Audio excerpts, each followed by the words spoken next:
Bismillahirrahmanirrahim. Assalamualaikum warahmatullahi wabarakatuh. Selamat siang Bapak dan Ibu sekalian yang telah hadir pada acara diseminasi budaya positif sekolah di ruang audiovisual pada siang hari ini. Sebelumnya yang terhormat Ibu Eka selaku Kepala SMA Negeri 44 Jakarta, Bu Titin selaku Wakil Kepala Sekolah Bidang Sarana dan Prasarana, lalu Bu Priyas selaku Wakil Kepala Sekolah Bidang Kesiswaan, dan Miss Nani selaku Wakil Kepala Sekolah Bidang Kurikulum, serta Bapak dan Ibu sekalian yang telah hadir pada acara diseminasi pada hari ini. Dan tak lupa juga yang paling utama pada siang hari ini adalah narasumber kita pada acara diseminasi hari ini, yaitu dengan Pak Tista Imam Riyadi, Magister Pendidikan. Sebelum memulai acara pada hari ini, marilah bersama-sama kita mengucapkan basmalah agar acara hari ini berjalan lancar. Bismillahirrahmanirrahim. Menginjak acara pertama, sebelum kita memulai ke acara inti, marilah bersama-sama kita mendengarkan sambutan serta arahan langsung dari Ibu Kepala Sekolah SMA Negeri 44 Jakarta, yaitu Ibu Widyandari Eka Dewajanti MPD. Silakan kepada Ibu Eka, kami persilahkan.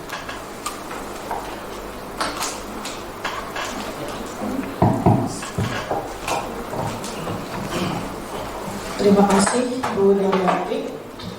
Bismillahirrahmanirrahim. Assalamualaikum warahmatullahi wabarakatuh.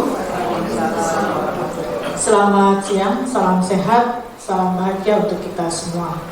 Yang saya hormati teman-teman wakil, yang saya hormati pula Bapak Ibu guru yang sudah berkenan hadir, Bapak Ibu guru karyawan yang sudah berkenan hadir pada acara diseminasi guru penggerak ya, guru penggerak angkatan ke-7 dengan tema apa nih? Budaya positif sekolah. Temanya adalah mari wujudkan budaya positif untuk pendidikan yang lebih baik. Syukur alhamdulillah, hari ini Allah izinkan kita untuk berkumpul di ruangan ini. Hari ini Allah izinkan Pak Tista untuk melaksanakan diseminasi sebagai bagian dari kegiatan CGP ya, pendidikan program guru penggerak. Syukur alhamdulillah SMA Negeri 44 melahirkan satu guru penggerak di angkatan ke-7, dan saya sangat berharap di angkatan-angkatan berikutnya makin banyak guru-guru luar biasa dari SMA Negeri 44 yang nanti mendaftar menjadi calon guru penggerak dan lolos di calon guru penggerak tahap-tahap berikutnya. Amin. Bapak Ibu yang saya hormati, kita patut berbahagia hari ini Pak Tista akan memberikan diseminasi praktik baik ya, atau praktik positif, kegiatan positif. Mari sama-sama kita dengarkan, sama-sama kita ikuti. Mudah-mudahan apa yang disampaikan oleh Pak Tista nanti akan banyak manfaatnya buat kita. Dan saya sangat berharap diseminasi ini bukan hanya sekedar sebagai penggugur tugas gitu ya Pak Tista ya, penggugur kewajiban, tapi budaya positif di sekolah kita yang nanti akan diseminasikan oleh Pak Tista benar-benar bisa kita terapkan di sekolah kita, baik oleh Pak Tista sendiri maupun oleh teman-teman guru yang lain, yang pada akhirnya nanti akan berimbas kepada anak-anak kita. Kita berharap SMA Negeri 44 memiliki budaya positif yang benar-benar bagus, yang benar-benar bisa kita realisasikan di dalam kehidupan kita sehari-hari, yang pada muaranya nanti dari budaya-budaya positif tersebut akan menurunkan prestasi-prestasi, baik prestasi peserta didik maupun prestasi Bapak Ibu guru dan karyawan untuk kemajuan dan masa depan SMA Negeri 44 yang lebih baik lagi dan lebih baik lagi. Tanpa berpanjang kata, kami persilakan nanti Pak Tista untuk melaksanakan diseminasi, dan kita semua nanti akan menjadi peserta mendengarkan diseminasi dari Pak Tista. Selamat ya Pak Tista, mudah-mudahan lancar semuanya, CGP-nya lancar sampai akhir. Setelah ini kegiatannya apa lagi Pak Tista? Setelah masih belajar, jadi lumayan banyak belajarnya, makin banyak yang dipelajari, mudah-mudahan makin oke lah insya Allah. Oke, terima kasih dari saya itu aja. Billahi taufiq wal hidayah. Assalamualaikum warahmatullahi wabarakatuh. Waalaikumsalam warahmatullahi wabarakatuh. Terima kasih kepada Bu Eka atas sambutan dan arahannya pada acara diseminasi siang ini. Kemudian langsung saja Bapak Ibu kita masuk ke acara inti pada siang hari ini, yaitu diseminasi budaya positif sekolah dengan tema utamanya yaitu mari wujudkan budaya positif untuk pendidikan yang lebih baik, dengan narasumber utama kita yaitu Bapak Tista Imam Riyadi, Magister Pendidikan. Kepada Pak Tista kami persilahkan. Oh iya, kita ngikutin. Baik. Terima kasih Ibu Daryanti. Mohon izin Bapak Ibu, saya berdiri ya.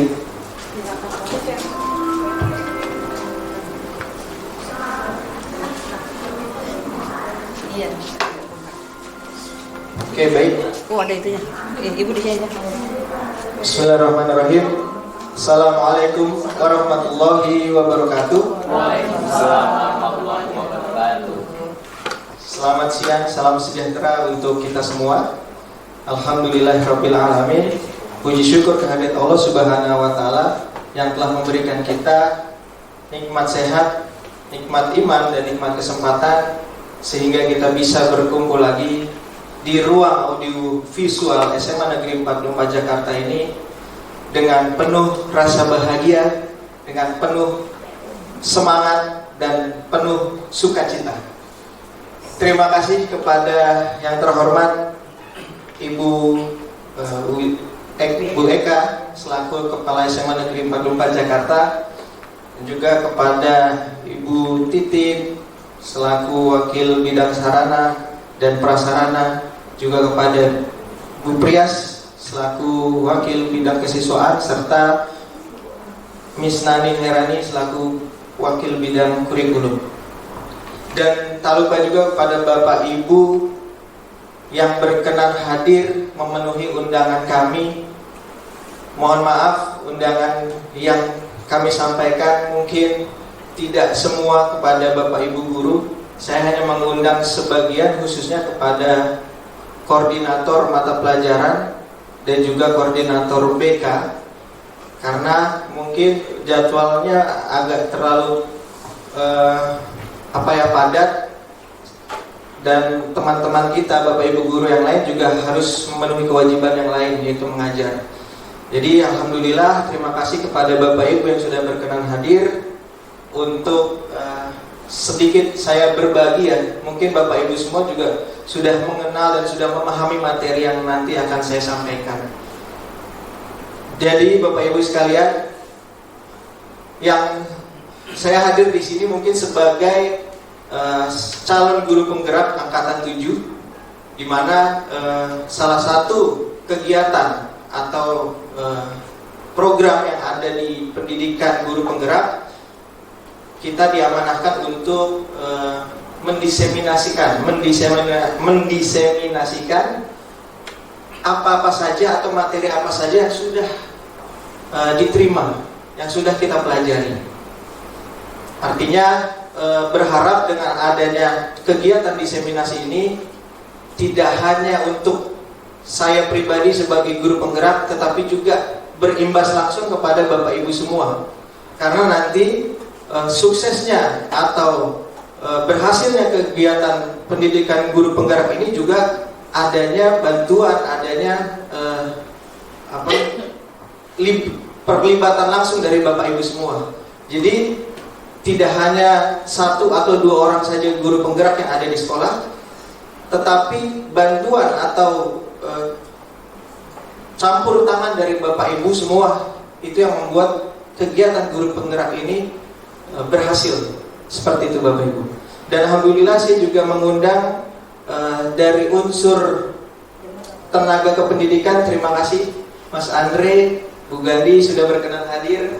Karena Bapak Ibu semua budaya positif itu yang akan nanti kita pelajari tidak hanya untuk Bapak dan Ibu guru saja, atau tidak hanya untuk Bapak dan Ibu tenaga pendidikan saja, tetapi karena kita di satu komunitas, di mana komunitas itu komunitas pendidikan, yang mana ada tenaga pendidikan dan juga tenaga pendidikan, maka kita harus saling bersinergi.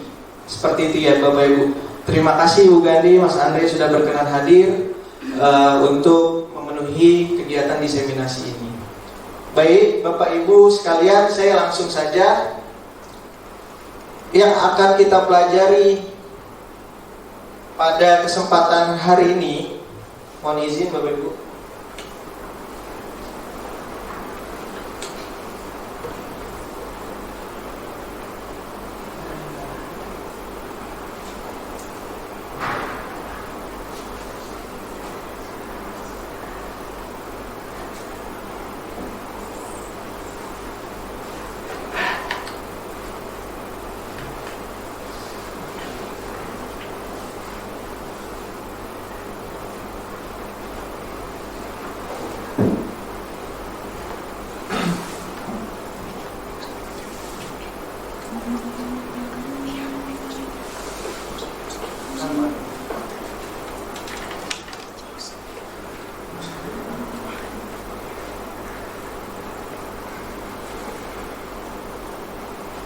Beberapa poin. Next.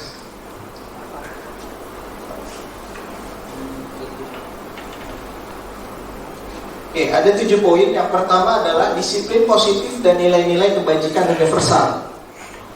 Yang kedua, teori motivasi, hukuman dan penghargaan restitusi.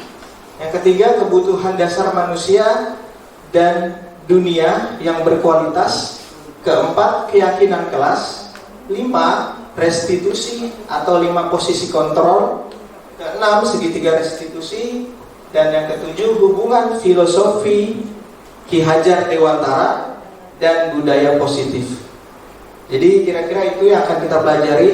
Terlihat banyak ya Bapak Ibu, tapi akan saya coba rangkum sehingga bisa lebih singkat dan lebih efektif. Oke, lanjut. Oke, disiplin positif dan nilai-nilai kebajikan universal. Next.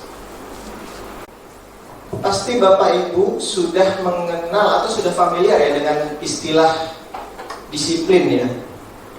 Khususnya Bu Prias nih selaku bidang kesiswaan ya. Perlu nggak sih Bu kita itu sekolah kita itu menerapkan disiplin? Perlu banget.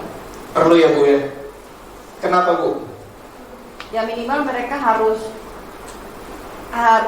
belajar untuk tertib, harus tahu lembaga sekolah juga punya peraturan, harus tahu mereka membiasakan hal-hal yang baik, ngarahnya. Ya. Kalau kata Bu Prias, perlu disiplin di sekolah itu sangat perlu ya Bu ya. Jadi agar siswa kita itu tahu bahwa institusi pendidikan itu punya tata tertib, punya peraturan, begitu ya Bu ya. Atau mungkin ada tanggapan lain, pendapat lain, mungkin Bu Santi, perlu nggak sekolah itu menerapkan atau ya menerapkan disiplin di sekolah, Bu Santi? Kalau menurut saya untuk institusi sekolah memang itu perlu banget. Perlu ya Bu ya. Yang namanya anak-anak di sekolah itu yang mereka memang ada yang belum mengerti gitu ya, tahu sih tahu tapi belum mengerti. Dengan adanya disiplin di sekolah kita, otomatis mereka juga harus memahami apa sih yang harus yang diterapkan di sekolah kita itu. Oke, betul juga ya apa yang disampaikan oleh Bu Santi. Jadi perlu ya. Udah 2 guru menyampaikan bahwa disiplin itu sangat perlu diterapkan di sekolah. Apalagi kalau kita ingin ingin membuat siswa-siswa kita itu berprestasi, berkarakter, maka sudah pasti kita harus menerapkan yang namanya disiplin. Disiplin apa Bapak Ibu? Disiplin positif. Disiplin itu terbangun dari budaya-budaya positif. Budaya itu apa Bapak Ibu? Budaya itu adalah muncul dari kebiasaan-kebiasaan atau tradisi-tradisi yang secara akumulasi, yang secara terakumulasi menjadi suatu kebiasaan yang mungkin kita tidak sadar bahwa itu adalah budaya. Maka dari itu, tradisi-tradisi baik atau pembiasaan-pembiasaan baik yang dilakukan oleh kita selaku bapak dan ibu guru, maka harus selalu kita terus gaungkan, terus laksanakan. Jangan bosan-bosan dan cari inovasi. Kalau bosan itu wajar, namanya manusia. Tapi cari inovasi-inovasi terkait pembiasaan disiplin dan lain sebagainya. Menurut Ki Hajar Dewantara, Bapak Ibu, pendidikan itu harus sesuai dengan dua kodrat alam dan kodrat zaman. Di mana kodrat zaman itu sangat relate sekali dengan anak-anak kita. Kita hidup di zaman sudah 4.0 ya. Mungkin ketika kita sekolah dulu, bukan zaman lagi kurikulum merdeka kali ya. Kurikulum 94, kalau saya sekolah dulu masih kurikulum 94. Kemudian Bapak Ibu yang lain mungkin lebih lama lagi, mungkin ada juga yang seperti itu ya. Jadi beda zaman, beda penanganan. Makanya pembiasaan itu harus dibangun secara terus-menerus. Maka dari itu budaya sekolah apa? Budaya sekolah adalah akumulasi dari tradisi-tradisi atau kebiasaan yang dilaksanakan di sekolah sesuai dengan spirit dan visi misi yang disepakati oleh seluruh warga sekolah. Jadi tidak hanya nih Bapak Ibu guru saja yang berperan menerapkan disiplin, tapi juga teman-teman TU, Mas Andre, Mas Adi, Gani dan seterusnya itu juga wajib dan sangat boleh untuk menerapkan disiplin. Jadi bukan hanya ini pekerjaan kesiswaan misalnya, atau pekerjaan wakil atau hanya guru. Tapi boleh Mas Andre menegur, misalnya ada anak yang melakukan pelanggaran dan lain sebagainya. Boleh kita menegur itu. Karena itu bagian dari pembiasaan baik kita dan untuk mewujudkan budaya positif di sekolah kita. Seperti itu. Oke, next. Oke, untuk disiplin positif tadi, apakah kita melakukan sesuatu karena adanya dorongan dari lingkungan atau ada dorongan yang lain? Jadi kita itu ingin menerapkan disiplin karena apa sih sebenarnya? Ingin apa kita itu? Mendisiplinkan orang. Ini orang ya, kita subjeknya manusia. Mendisiplinkan orang itu tujuannya untuk apa? Mungkin ini bertanya dalam diri kita sendiri ya Bapak Ibu. Kita ingin apa nih mendisiplinkan anak? Jangan-jangan anak berpikir gini, murid kita tuh berpikir ketika mereka didisiplinkan, salah satunya untuk menghindari hukuman misalnya. Kamu nggak boleh masuk, nggak boleh telat misalnya.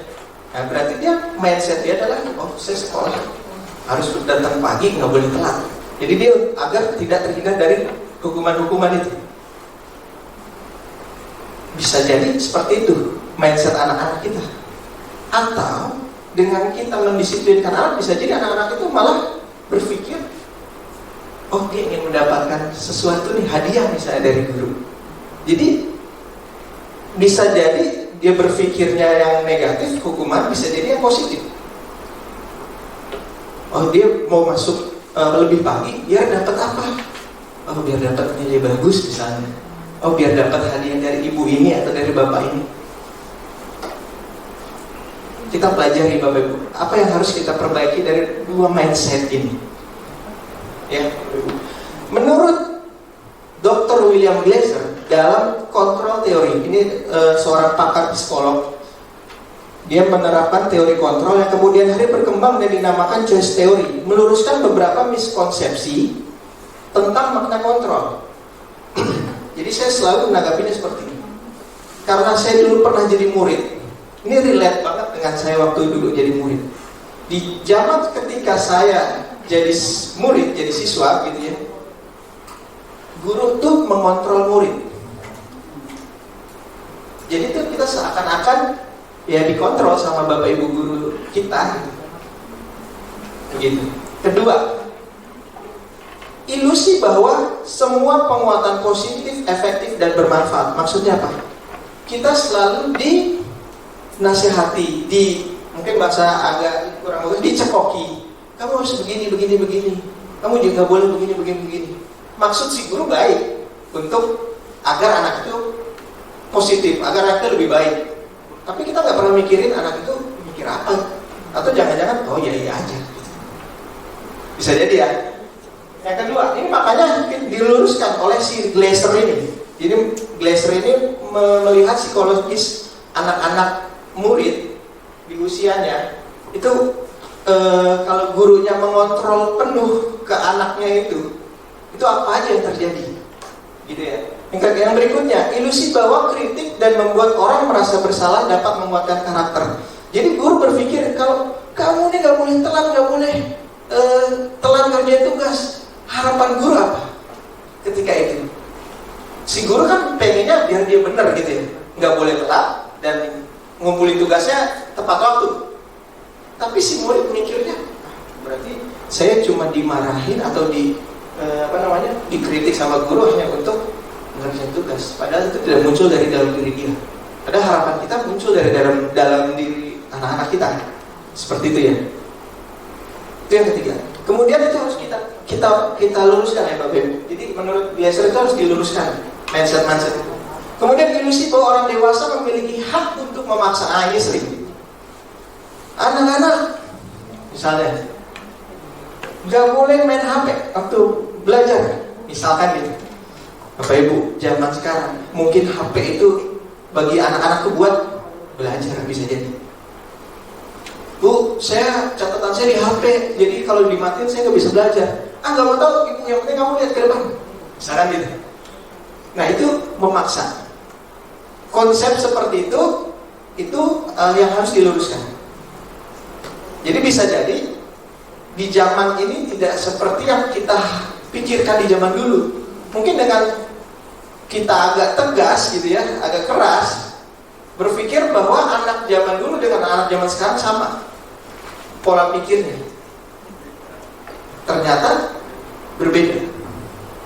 Gitu. Next mas. Kita lihat lagi. Nah, menurut Stephen R. Covey mengatakan bahwa kalau kita ingin membuat kemajuan perlahan, ya, bila kita ingin membuat kemajuan perlahan sedikit-sedikit, ubahlah sikap atau perilaku kita. Namun bila kita ingin memperbaiki cara-cara utama kita, maka kita perlu merubah kerangka acuan kita. Ubahlah bagaimana Anda melihat dunia, bagaimana Anda berpikir tentang manusia.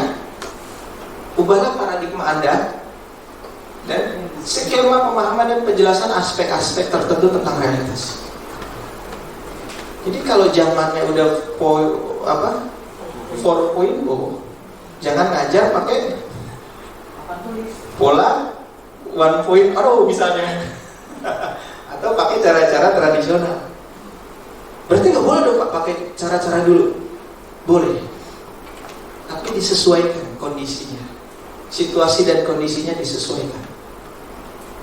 Ya, jadi artinya kita harus mengenal karakter anak-anak kita.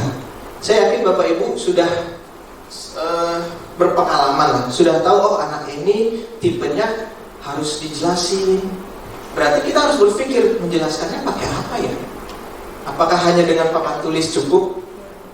Atau perlu ditambah lagi sumbernya, misalnya pakai file PDF, YouTube dan lain sebagainya. Nah itu kita ya, guru ini sangat berperan di sini. Nah kalau kita lihat di sini teori kontrol dengan stimulus respon. Stimulus respon ini pola lama. Teori kontrol ini yang terbaru. Stimulus respon, realitas kebutuhan kita sama. Jadi menurut kita, kebutuhan kita itu sama. Menurut zaman dulu berpikirnya itu realitas kebutuhannya sama. Padahal menurut teori kontrol yang sekarang ini, realitas atau kebutuhan kita itu berbeda-beda. Kita berpikir setiap anak punya kebutuhan yang sama. Kita balikin ke anak ya. Tetapi sekarang kebutuhan anak itu berbeda-beda. belum tentu sama kebutuhannya. Satu. Kedua, semua orang melihat hal yang sama. Padahal berdasarkan teori kontrol, setiap orang memiliki gambaran yang berbeda. Seperti itu ya. Kita mau mencoba mengubah orang agar berpandangan sama nih dengan kita. Tetapi realitas yang ada apa? Tidak bisa. Kita harus berusaha memahami pandangan orang lain itu belum tentu sama tentang dunia.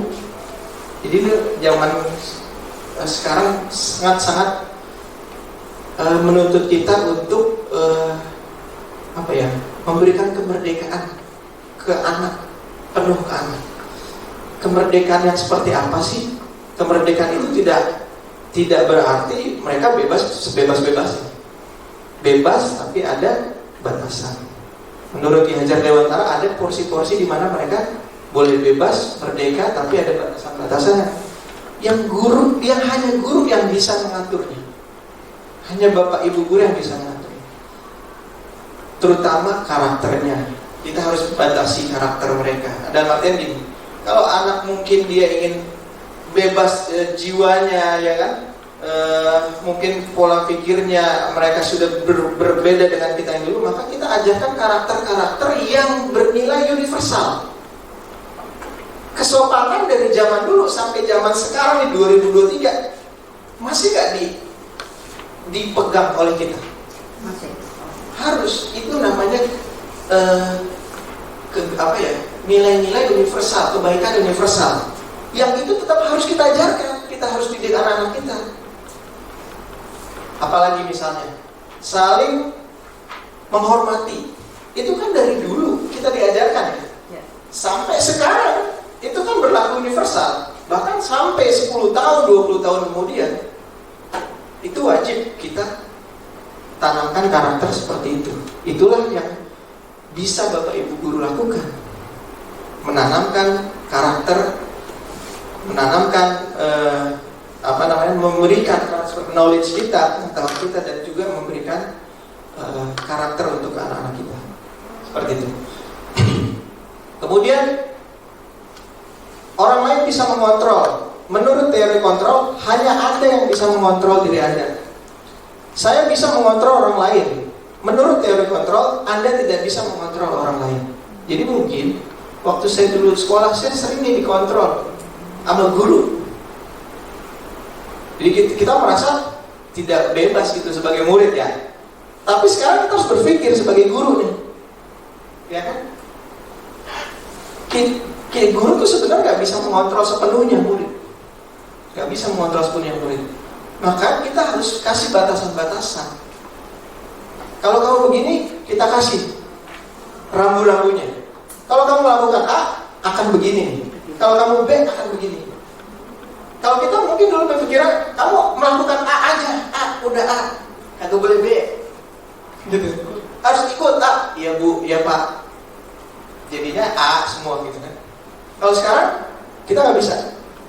Kalau anak bisa maunya A atau akan mau seperti jadi A, maka kita kasih rambu-rambunya. Kalau A seperti ini nanti. Kalau B seperti ini dan seterusnya. Harus ada penjelasan. Betul, dan penjelasan. Lanjut. Nah, ini yang tadi saya bilang nilai-nilai kebajikan. Disiplin sebagai bentuk kontrol diri. Belajar untuk kontrol diri agar dapat mencapai suatu tujuan mulia. Tujuan mulia di sini mengacu pada nilai-nilai atau prinsip-prinsip mulia yang dianut oleh seseorang. Kita namakan nilai-nilai tersebut sebagai nilai-nilai kebajikan universal. Seperti itu. Semua institusi atau organisasi manapun ya pasti memiliki nilai-nilai kebajikan yang sama, yang universal. Karena nilai-nilai tersebut bersifat universal, lintas bahasa, lintas suku bangsa, agama maupun latar belakang. Jadi kita tanamkan kepada anak-anak kita, kamu nanti bakal terjun ke dunia masyarakat. Kalau kita tidak mengajarkan rasa kejujuran ke anak di sekolah, maka mungkin dia akan berpikir kejujuran itu bukan nilai kebajikan. Maka kita perlu mengajarkan menanamkan, membiasakan jujur, ya kan? Karena kejujuran itu bersifat kebajikan yang universal. Semua orang di dunia pasti tahu bahwa kejujuran itu adalah sesuatu yang baik, gitu ya. Itu maksudnya dari kebajikan universal. Maka dari itu, seseorang yang memiliki disiplin diri berarti mereka bisa bertanggung jawab terhadap apa yang dilakukannya karena mereka mendasarkan tindakan mereka pada nilai-nilai kebajikan universal. Kira-kira itu. Lanjut, Mas. Oke, yang berikutnya teori motivasi hukuman, penghargaan, dan restitusi. Nah, yang sering nih biasanya yang Bu Prias nih, kesiswaan, atau yang teman-teman yang biasa piket di depan menghadapi anak-anak telat biasanya. Coba kita lihat lanjut lagi, Mas. Nah, sebelum ke hukuman dan restitusi, ada teori motivasi perilaku manusia. Ini menurut Diane Gossen dalam bukunya Restructuring School Discipline. Yang pertama, untuk menghindari ketidaknyamanan atau hukuman. Jadi ada motivasi anak itu, motivasi perilaku manusia itu. Yang pertama untuk menghindari ketidaknyamanan, untuk menghindari hukuman.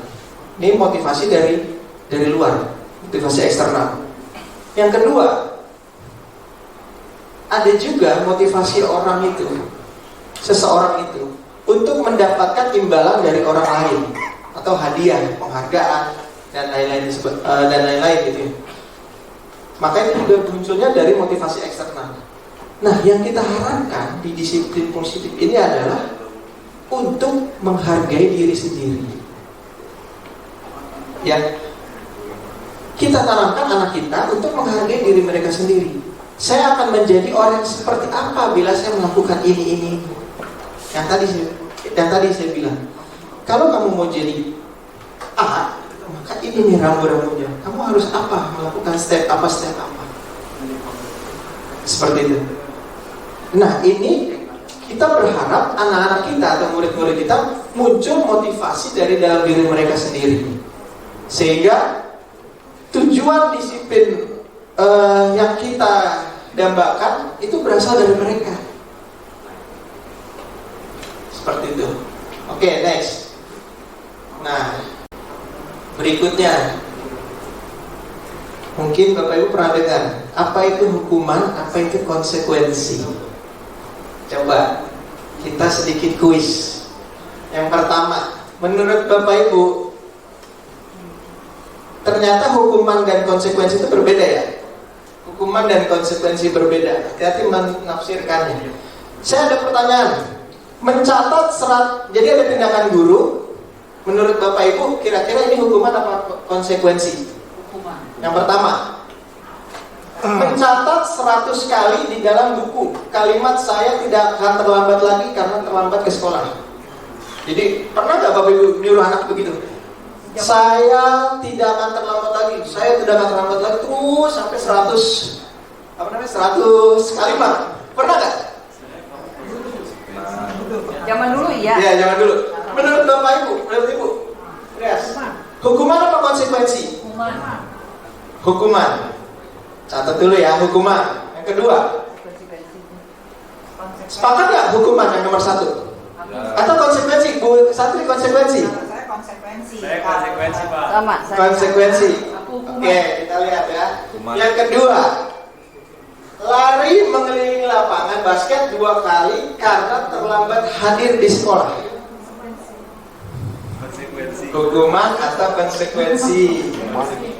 Konsekuensi, Pak. Hukuman, sama saya gua olahraga.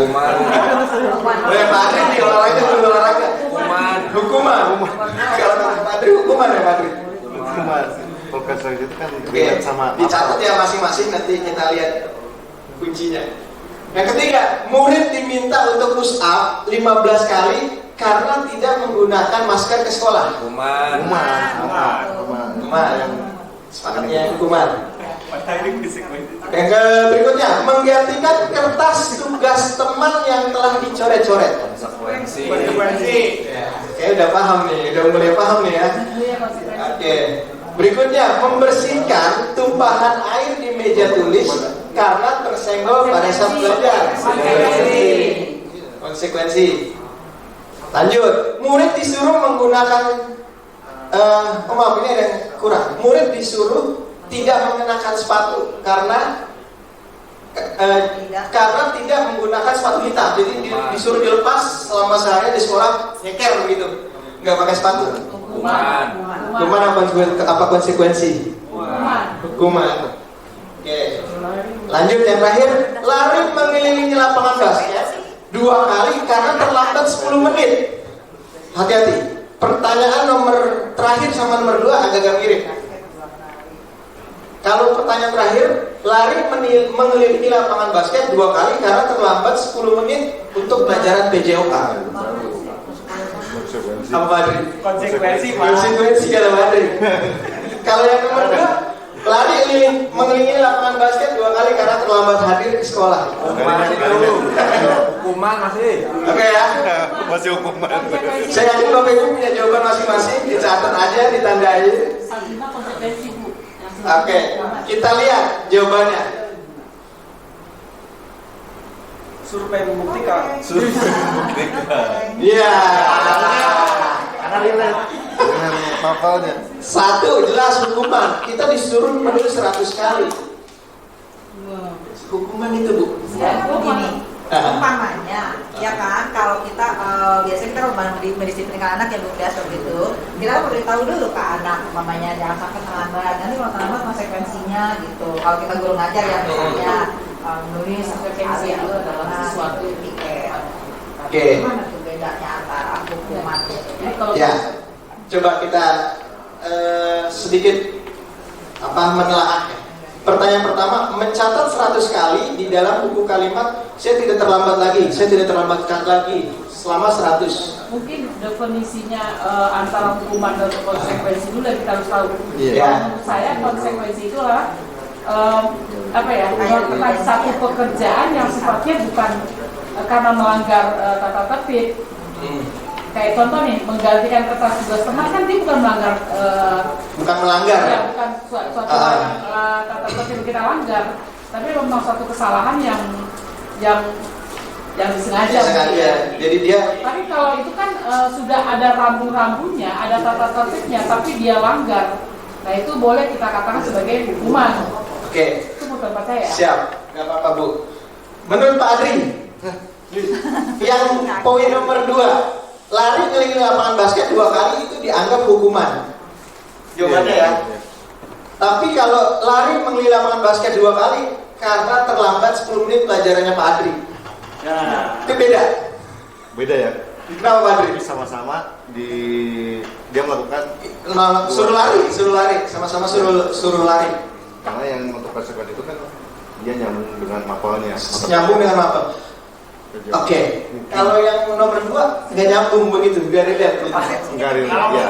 Kalau terlambatnya mapel lain, jadi bukan konsekuensi gitu. Iya, yang sesuai aja. Yang sesuai mungkin dengan Yang terakhir ada kesepakatan nih, benar kata gue kan. kotak pembelajaran ya. Iya, ada kesepakatan dulu mungkin dulu Pak Adri pernah ini bikin tata tertib pelajaran PJOK. Kotak pembelajaran. Pokoknya kalau telat selama 2 menit masuk pelajaran saya lari 2 kali lapangan. Nggak ada bedanya sama yang Nah, Aturan yang dibuat tapi dilanggar. Jadi melalui prosedur gitu loh. Melalui prosedur. Pertama disosialisasikan dulu. Habis itu tetap dilanggar, ya berarti dia harus terima dong konsekuensinya ada hukuman nih. sama aja dong kayak poin 2. Bukan beda, kalau konsekuensi itu gini loh. Dia melakukan satu kesalahan, otomatis kayak contoh nih, kan mengganti kertas tugas teman yang telah dicoret-coret. Ada dia melanggar satu aturan yang memang langsung dia diberikan hukuman, artinya diberikan sanksi lah gitu loh. Tidak melalui prosedur, tidak melalui sosialisasi. Betul. Ada keterangan tidak ada prosedur, tidak melakukan prosedur. Biasanya kalau yang coba kita lihat langsung aja deh, Mas Rehan. Nah, kita lihat kenapa harus hukuman, kenapa ini konsekuensi, kenapa ini hukuman. Perbedaannya Bapak Ibu. Hukuman yang pertama, sesuatu yang menyakitkan harus terjadi itu hukuman. Tiba-tiba dia telat disuruh push up, Menyakitan itu hukuman. Sampai Ibu. Nyambung kan? Itu dia menghukum, guru itu menghukum karena dia nggak ada prosedurnya, nggak ada kesepakatan tertib yang anak itu tidak tahu, tiba-tiba ujung-ujung push up gitu. Pantesan sekarang saya nggak boleh. Tapi Ya benar. konsekuensi, kalau konsekuensi itu sesuatu harus terjadi. Ini guru zaman sekarang harus paham ini. Iya.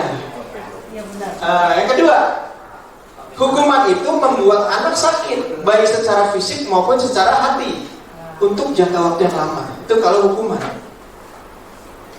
Nomor 3 gawat. Kalau konsekuensi itu membuat anak merasa nggak nyaman, tapi hanya dalam jangka waktu sebentar aja, pendek. Itu ya Bapak Ibu, mudah-mudahan ada mulai kebuka nih ya bedanya hukuman dengan konsekuensi. Yang ketiga, hukuman itu anak membenci kedisiplinan, tapi kalau konsekuensi anak menghargai disiplin. Jadi dia tahu, oh saya telat pelajaran Pak Adri 2 menit, oh gue siap-siap lari. Gitu loh, kira-kira gitu. Jadi dia udah, oh iya Pak, paham dia konsekuensinya nih. Wah telat nih pelajaran Pak Agus, ntar saya disuruh ngafalin vocabulary misalkan gitu. Itu konsekuensi. Kira-kira gitu ya Bapak Ibu. Berikutnya, hukuman itu memaksa. Memaksa. Tapi kalau konsekuensi, maksudnya gini Bapak Ibu, kalau sekedar konsekuensi, dia telat 10 menit, dia tahu bahwa konsekuensinya harus nyapu misalnya gitu ya, nyapu. Besok lagi, masih lagi dia telat lagi, nyapu lagi. Besokannya lagi, dia telat lagi, nyapu lagi. Dia udah tahu konsekuensinya, tapi dia nggak berubah. Ya, pelanggaran mereka terus saja begitu. Itu namanya konsekuensi. Tapi kalau restitusi, kita suruh anak itu berpikir, kamu telat terus, emang bagus buat kamu? Menurut kamu gimana sih tuh kalau telat terus? Emang kamu mau terus nyapu terus tiap pagi misalnya? Nah itu yang harus kita bangun. Gimana caranya? Itu namanya restitusi. Mengajak anak betul mencari solusi. Ya anak diajak berpikir. Tapi anak sekarang kadang, kemarin saya udah nyapu, sekarang saya bersihin itu dia dulu kaca misalkan, malah dia nawar. Jangan salah loh anak-anak zaman sekarang. Berarti dia tidak paham bahwa pelanggaran itu salah. Dia cuma mikir, oh konsekuensinya akan dapat ini gitu. Jadi dia berpikir konsekuensi yang lain gitu kan. Iya. Harusnya yang harus kita bangun, kamu disalahnya itu, pelanggarannya itu, bukan kita arahkan ke konsekuensinya, bukan. Jadi konsekuensi itu hanya sebatas, oh dia hanya cukup tahu gitu, cukup oh dia merasa menyesal gitu, tapi tidak menyakitkan, dia merasa menyesal. Kalau dia terlambat sekali aja, saya besok akan kena lagi. Nah itu diharapkan dia harus berpikir. Jadi ujung-ujungnya gimana cara biar anak itu tidak melakukan Kesalahan yang sama. Salah yang lain boleh. Ini kan kita bahas satu dulu Bu, yang terlambat dulu. Belum tadi rokok dan lain-lain sebagainya. Gak apa-apa. Jadi apa itu? Restitusi. Kita ajak anak berpikir Bu. Kamu tahu nggak terlambat itu salah apa benar? Menurut kamu? Jangan-jangan dia nggak paham kalau telat itu perbuatan yang salah. Menurut dia, telat biasa aja. Orang tua saya aja nyuruh saya telat, gak apa-apa kok. Nah itu harus dipelajari, jangan-jangan bisa jadi dari pendidikan di keluarganya, bisa jadi disuruh, udah gak apa-apa, gurumu baik kok, gurumu ini sekolah kan nanti juga gampang begitulah. Nah itu harus ditanya. Itu bagian dari kewajiban kita Bu, untuk mendidik. Bukan hanya kesiswaan loh ya. Betul banget. Bukan hanya kesiswaan, Pak Agung juga. Oke ya, lanjut. Ya. Kita agak cepat. Nah ini Bapak Ibu, jadi hukuman itu akan beridentitas kegagalan, tetapi untuk konsekuensi dan restitusi itu mengidentitaskan kesuksesan. Jadi kalau tadi hukuman itu sesuatu yang menyakitkan, tapi kalau konsekuensi sesuatu itu akan harus terjadi. Tapi kalau restitusi dia pilihan. terlambat. Menurut kamu baik apa enggak? Terus apa yang kamu dapetin kalau kamu terlambat? Ntar dia mikir tuh, oh ya Pak, saya ketinggalan pelajaran, saya nggak bisa belajar atau nggak bisa apalah gitu. Iya, itu pilihan-pilihan tuh. Jadi kita bikin anak tuh berpikir begitu. Diusahakan anak mencari solusi untuk mereka sendiri. Itu bisa kita lakukan Bisa. kalau kita punya waktu banyak gitu kali ya. Bisa kita lakukan saat proses pembelajaran, bisa. Karena kan misalkan kita kadang-kadang berpikir kalau mau melakukan itu butuh waktu banyak, pasti guru yang misal kebetulan di kelas ini jam saya, kamu kenapa nggak masuk jam saya gitu, pasti gitu kan. Apa yang harus kita lakukan? Iya, artinya kalau ini kan masalah waktu. Iya. Nah, Bu Bries bisa melakukan secara kontinu. Jadi tidak harus di tempat, di waktu yang sama ceramahin dan istilahnya menasihatkan, diajak, suruh berpikir, nggak langsung di waktu itu. Ini bisa melalui proses-proses. Jadi pada saat Bu Bries mengajar, diajarin itu apa anak berpikir kesalahan mereka, bagaimana cara mencari solusinya, gitu. Nah, memang ini harus sama-sama, tidak cuma kesiswaan seseorang. Ya, jadi kita bangun anak-anak kita itu. Kenapa tadi nggak semua guru kita ajak ya? Karena Karena pas begitu. raker ya, pas raker dan hilang itu. Siap. Oke, Bapak Ibu, kita agak percepat lagi. Jadi itu semua ini perbedaan antara hukuman, konsekuensi, dan restitusi. Jadi apa yang harus kita lakukan, Bapak Ibu? Mending kita hukum anak, atau kita berikan konsekuensi, atau kita berikan restitusi? Restitusi yang terbaik menurut teori dari hasilnya nanti ya. kalau kita sudah melakukan restitusi yang namanya anak lah ya. Kadang-kadang nggak benar keluar lagi, Betul. Ya, itu sempat saya tanyakan juga, Bu. Itu sempat saya tanyakan. Bahkan saya sempat agak protes. Sepertinya kalau di sekolah semua gurunya baik, kurang dinamis kayaknya. Harus ada guru yang dalam tanda kutip galak. Karena manusia itu kan berbeda-beda. Ya, tapi memang teorinya harus seperti itu. Walaupun guru itu punya jiwanya galak, dia nggak bisa gitu ya. Kalau baik-baik nggak bisa. Tapi kita diharapkan untuk melembutkan, harus memilih restitusi sebagai pilihan. Itu menurut teori. Itu yang bisa. Nanti kita coba, kita praktekkan. Misalnya Bu Santi atau siapapun ya Bapak Ibu, bikin penelitian kecil aja. Misalkan kita punya anak yang bener-bener lah gitu lah. Ini kita coba, anak ini kita kasih hukuman, terus kita kasih konsekuensi, kita kasih restitusi. Mana yang berhasil? Nah, kita coba ya, lebih pas yang mana? Menurut teori, idealnya restitusi itu memberikan hasil yang lebih baik. Menurut teori. Oke ya, kita lanjut lagi, agak cepat.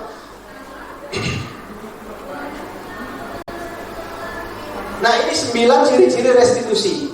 Restitusi itu yang pertama, bukan untuk menebus kesalahan, namun untuk belajar dari kesalahan. Yang kedua, restitusi mencari kebutuhan dasar yang mendasari tindakan. Restitusi fokus pada solusi. Kemudian memperbaiki hubungan. Menawarkan, bukan memaksa. Menawarkan, bukan memaksa. Restitusi diri adalah cara yang paling baik. Restitusi mengembalikan murid yang berbuat salah pada kelompoknya. Restitusi menuntut untuk melihat ke dalam diri anak itu sendiri. Dan yang terakhir, restitusi fokus pada karakter, bukan pada tindakan. Jadi kita berharap itu anak-anak di hati kita itu, dan kamu harus jujur. Kita berharap kan pengennya jujur. Itu anak karakternya inginnya harus apa? Kita inginnya jadi jujur. Tapi jujur yang seperti apa? Nah, itu harus kita munculkan di restitusi. Ya, Bapak Ibu. Jadi perbedaan hukuman, perbedaan konsekuensi dan restitusi. Bapak Ibu sudah paham ya, sudah tahu bedanya apa? Mari nanti kita coba sama-sama di kelas kita masing-masing. Kita coba menggunakan pola restitusi. Jangan menggunakan pola hukuman maupun konsekuensi. Kita coba beralih. Karena memang sesuatu yang baru itu memang tidak nyaman ya Bu ya. Tapi coba beralih. Tanpa harus meninggalkan yang lama. Menurut kita mungkin kita perlu ngasih konsekuensi, silahkan. Jadi tidak, ini namanya teori Bapak Ibu. Jadi kalau menurut kita memberikan konsekuensi itu lebih efektif, lakukan itu. Tapi tadi ada panduan-panduannya. Kalau hukuman akan seperti ini loh anak-anak kita. Kalau kita memberikan konsekuensi akan seperti ini. Kalau memberikan restitusi akan seperti ini. Kurikulum merdeka, guru juga harus merdeka menerapkan metode yang perlu kita sesuaikan buat anak didik kita. Oke Bapak Ibu, lanjut. Nah, kebutuhan dasar manusia ini tidak hanya anak-anak kita atau tidak hanya murid kita, tapi ini kebutuhan dasar dasar semua. Tidak hanya anak-anak, tapi Bapak Ibu guru kita semua pasti memiliki atau punya kebutuhan-kebutuhan ini. Yang pertama, kasih sayang dan rasa diterima. Kenapa anak ini telat mulu? Mungkin dia kurang kasih sayang di rumahnya. Dia harus bekerja atau mungkin dia harus tidak dipeduliin sama orang anggota keluarganya, bisa jadi. Tapi ini kebutuhan yang harus kita pahami. Apalagi kita sebagai guru harus memahami kebutuhan anak-anak kita. Dan itu juga menjadi kebutuhan dasar manusia. Ya kan? Kasih sayang dan rasa diterima. Kedua, kebutuhan kesenangan. Perlu nih kebutuhan dasar. Yang ketiga, kebutuhan bertahan hidup. Yang keempat, kebutuhan kekuasaan atau penguasaan atau power. Yang kelima, kebutuhan untuk menjadi orang yang bebas. Itu ya Bapak Ibu, ini kebutuhan dasar semua manusia. Jadi kita semua sama, semua anak didik kita pasti punya 5 dasar kebutuhan ini. Kita pun sama sebagai yang orang tua, punya kebutuhan dasar yang sama. Oke, lanjut. Nah, inilah keyakinan sekolah atau keyakinan kelas. Coba Bapak Ibu kita perhatikan sejenak, apa maksud dari keyakinan sekolah atau keyakinan kelas. Mengapa keyakinan kelas, bukan peraturan kelas atau kontrak pembelajaran? Mungkin ada yang pernah membuat kontrak kelas atau kesepakatan kelas? Pernah ya? Nggak hanya kelas 12 sih, biasanya ada juga yang mungkin menerapkan pokoknya kesepakatan kelas kita harus apa-apa gitu ya. Atau kontrak pembelajaran kayak gitu. Apalah itu namanya. Nah, di dalam teori menurut di pendidikan guru penggerak, kita buat keyakinan kelas atau keyakinan sekolah, keyakinan. Kenapa? Keyakinan itu kembali lagi ke restitusi tadi. Jadi harapannya muncul dari dalam diri anak-anak kita. Yang bikin bukan gurunya, suruh anak yang bikin. Coba di kelas kamu bikin keyakinan kelas kamu maunya seperti apa? 1, harus saling menghormati sesama teman. Itu harus muncul dari mereka. Mungkin selama ini kita kasih ya, nih saling menghormati, tidak boleh misalnya berisik ketika guru sedang mengajar. Itu kita yang nentuin poin-poin itu. Padahal yang namanya kesepakatan atau keyakinan kelas yang ingin dibentuk itu, yang dibangun itu adalah muncul dari anak-anak kita sendiri. Pak, tapi kan anak-anak kita susah mikir, maksudnya nggak bisa sejauh itu berpikir. Kita kasih arahan, contoh aja nih, contoh keyakinan kelas, misalnya saling menghormati, contoh, bukan harus bikin ini peraturannya harus saling menghormati, bukan gitu. Jadi itu sama saja kita mengintervensi, memaksa. Tapi kita kasih panduan, ini contoh ya, Ibu kasih contoh keyakinan kelas. Satu, saling menghormati antar teman. Kedua, ketika sedang belajar tidak boleh berisik, contoh. Tapi anak kita biarkan untuk berpikir.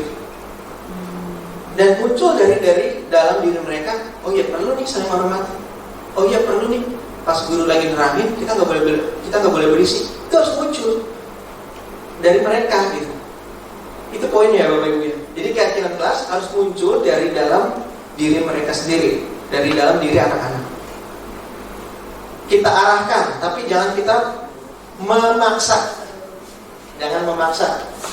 Saling menghormati, kalau telat bayar denda, misalkan. Nah itu memaksa. Tapi kalau muncul dari mereka, Kalau mereka nentuin. Pak, boleh nggak Pak? Kita sepakat nih di kelas kita kok terlambat denda gitu. Nah anak-anaknya gimana? Oh. Kalau sepakat nggak apa-apa. Oh gitu, boleh. Nggak apa-apa, boleh. Diperbolehkan. Itu yang namanya keyakinan.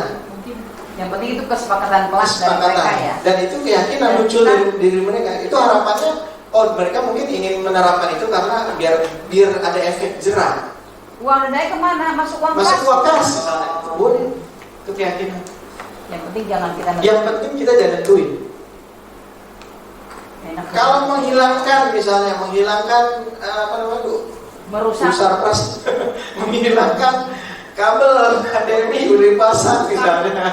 Merusak gitu. Rusak, ganti misalkan. Kita nggak boleh mengucap itu, tapi kita kasih contoh. Nah, biar mereka muncul. Biar mereka munculkan sendiri itu. Oh iya benar, kalau kita merusak kabel HDMI, mereka jadi nggak bisa belajar pakai proyektor. Ujung-ujungnya kita kagak ngerti dah. Nah, Yaudah, gitu. kita patungan. Jadi udah kita patungan. Nah, gitu. Masih kolek gitu. Kabel gitu kan. Itu. Iya. Oke ya, jadi keyakinan adalah nilai-nilai kebajikan universal yang disepakati, baik tersirat maupun tersurat secara bersama-sama. Monggo, iya Bu. Lanjut. Oke, keyakinan sekolah atau kelas itu bisa berupa apa? Pernyataan yang bersifat universal, mudah diingat dan mudah dipahami, serta harus diterapkan dalam lingkungan sekolah. Jadi jangan cuma selembar kertas yang hanya tertuliskan tapi tidak dipraktekkan. Ya, diterapkan di kelasnya. Kedua, kesepakatan dibuat bersama-sama. Ketiga, pernyataan kelas dibuat dalam bentuk yang positif. Bahasanya yang positif-positif kalau bisa. Ya, harus yang positif-positif. Kemudian, guru berperan dalam mewujudkan terbentuknya keyakinan kelas atau sekolah. Dan yang kelima, sebaiknya keyakinan kelas itu tidak usah banyak-banyak. Tidak perlu banyak-banyak poin-poinnya. Karena apa? Kalau terlalu banyak itu sulit mengingat dan akibatnya sulit untuk dipraktekkan. Yang penting-penting aja. Misalnya kita kasih panduan di kesiswaan, misalnya ada poin untuk ranahnya kesiswaan. Berarti kalau terlambat masuk kelas atau masuk pembelajaran apapun, apa kesepakatannya? Terus itu kesiswaannya misalnya, atau kurikulum apa ya? Misalnya kita wajib memiliki sumber lain, misalnya sumber bahan bacaan lain. Kalau tidak ada yang punya buku, wajib apa misalnya kita membantu atau apa, pokoknya harus semua lengkap, mendukung semua. Sarpras yang tadi misalnya, jika ada yang menghilangkan barang-barang sekolah harus ini itu, cukup 3. Tapi mewakili semua bidang. Saya rasa bisa lah untuk 3 poin itu. Oke, lanjut. Oke, ini seru lagi nih Bu Prias. Pendekatan restitusi atau 5 posisi kontrol. Bapak Ibu, saat ini kita nih sebagai guru pasti pernah melakukan ini. Sebagai orang tua mungkin juga pernah melakukan ini. Atau mungkin sebagai atasan juga pernah melakukan ini.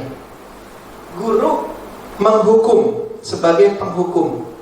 1. Guru sebagai pembuat rasa bersalah. Yang kedua, guru sebagai teman. Yang ketiga, guru sebagai pemantau. Yang keempat, dan guru juga sebagai manajer, kan kelima. Jadi ada 5 posisi guru. Guru tuh sebenarnya bisa punya topeng-topeng yang banyak. Mungkin sama anak ini kita sebagai teman, sama anak satunya sebagai penghukum, anak yang lain misalkan sebagai manajer.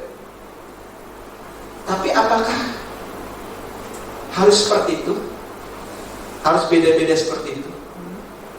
Atau seperti apa yang ingin kita yang kita ingin jadikan kita itu? Mau jadi teman, mau jadi pembuat rasa bersalah, menjadi manajer, atau yang lain-lain itu? Kita lihat untung ruginya ya Bapak Ibu. Coba kita lihat. Kalau guru sebagai pertama itu sebagai penghukum.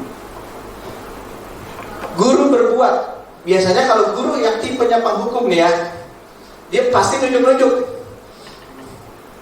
Adri, kamu nih terlalu nggak pernah ngumpulin tugas. Misalnya, sambil nunjuk-nunjuk tuh, pasti kayak gitu guru-guru. Guru yang sebagai penghukum ya. Terus bahasanya menyakiti, kadang juga menyelkit gitu kan, menyindir. Nah itu guru yang sebagai penghukum. Di sini mah nggak ada.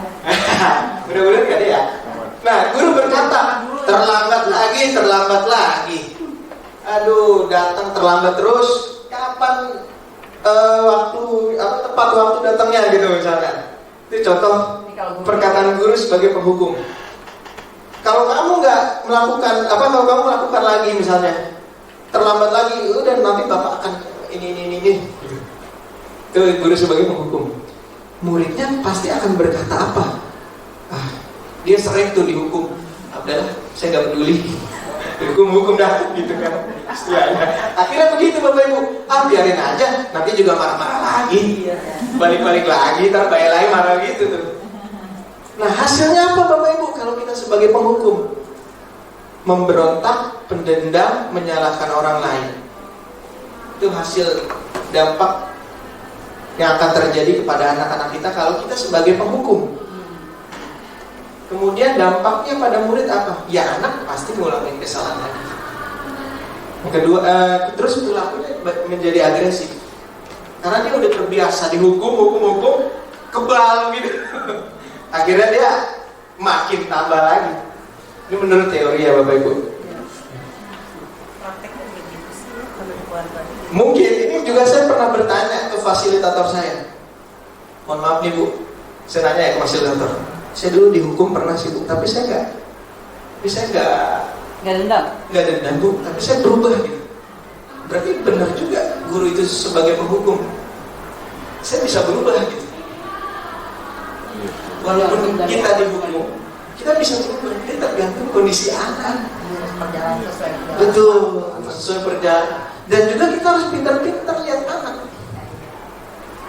Ada anak yang mungkin down gitu ya, kalau tiba-tiba kita hardik keras gitu down, nah itu kita harus lihat dulu.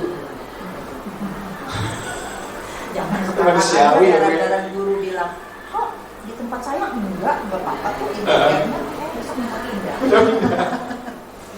Itu sebagai penghukum. Ada juga nih guru yang sebagai pembuat rasa bersalah. Yang kedua, biasanya guru yang membuat rasa bersalah ini, guru ini berceramah. Dia menunjukkan kekecewaan yang mendalam. Aduh, kamu ini gimana sih? Kamu katanya udah berjanji sama ibu nggak akan terlambat lagi. Kamu kenapa ya senang sekali mengecewakan ibu? Ibu benar-benar kecewa sekali deh sama kamu. Nah itu membuat rasa bersalah. Jadi anak tuh dibuat si anak sebagai orang yang bersalah. Kayak victim gitu ya, victim apa namanya? Bermain playing victim gitu kan. Playing victim. Itu ada juga guru yang begitu. Kamu seharusnya udah tahu, ibu tuh udah capek banget ngurusin kamu lagi. Ibu jadi stres. Ya Bu Pres. Tapi murid kita stres. Nah, murid pasti berkatanya apa kalau kita bahasanya seperti itu? Ya Bu, maafin saya. Ya Bu, maafin saya. Ya Bu, saya nggak akan melanggar lagi. Hasilnya apa? Bisa jadi anak itu menyembunyikan, atau dia cuma, ya Bu, maafin saya, padahal dia mau Ini si lagi Aris sama bagus. Sama Ahlan. menyangkal, dia menyembunyikan, menyangkal, berbohong. Dampaknya ke muridnya itu dia akan merasa rendah diri, si anak itu. Dia jadi rendah diri, Minder gitu ya. minder, merasa gagal, dan merasa dia tidak berharga. Jadi harus hati-hati juga. Bahaya juga kalimat kita. Betul, bahaya banget kalau kalimat kita salah. Zaman kita dulu. Itu Bu, saya protes dulu. Zaman dulu kita nih guru kita dari belakang lempar ke garis. Zaman sekarang muridnya baperan dong. Ngedendam ibu ya. Kita biasa aja. Ngedendam biasa aja. Bedanya zamannya berbeda tadi Zaman. Kodrat alam, Dan kodrat zaman. zaman. Iya. Oke ya. Lanjut. Nah, satu. Tipe Nah, satu. tipe kontra yang berikutnya sebagai teman. Nah ini banyak nih biasanya sebagai teman. Ini tuntutan Guru berbuat biasa membuatkan alasan-alasan untuk murid-muridnya. Contohnya gini, ayolah lakuin buat bapak ibu, buat bapak, misalkan dia, ayo bener dong. Gitu. Jadi sebagai teman beda sama pembuat rasa bersalah. Kalau pembuat rasa bersalah tuh si anak dianggap dia minder gitu, dia dibuat jadi rasa bersalah. Tapi kalau sebagai teman sesama, jadi sesama. Posisinya setara gitu, guru sama murid. Jadi setara. Ya selalu. Ya udah kali ini nggak apa-apa deh.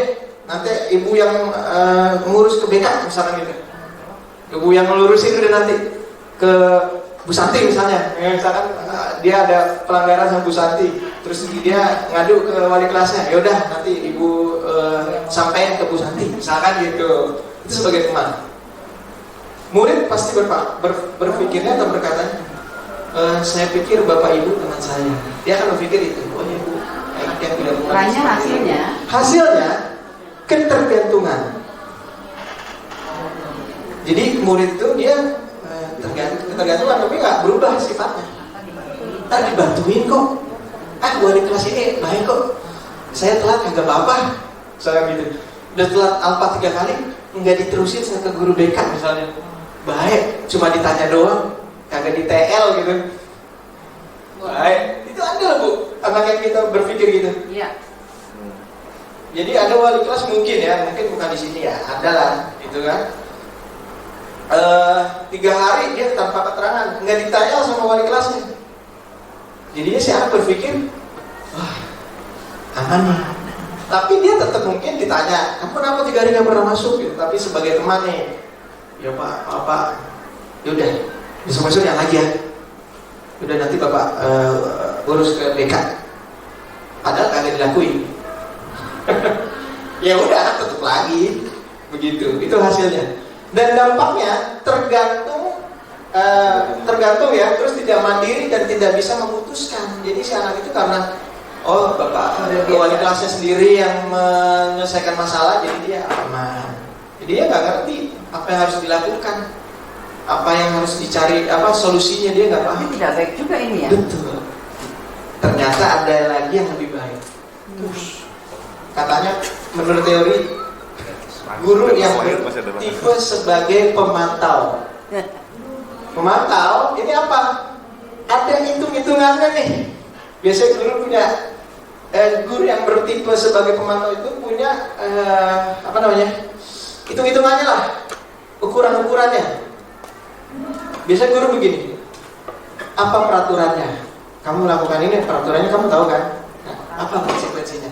Iya Pak, suruh nyapu. Misal, kamu telat kan? Kamu udah tahu dong peraturannya seperti apa? Iya Pak, itu pemantau.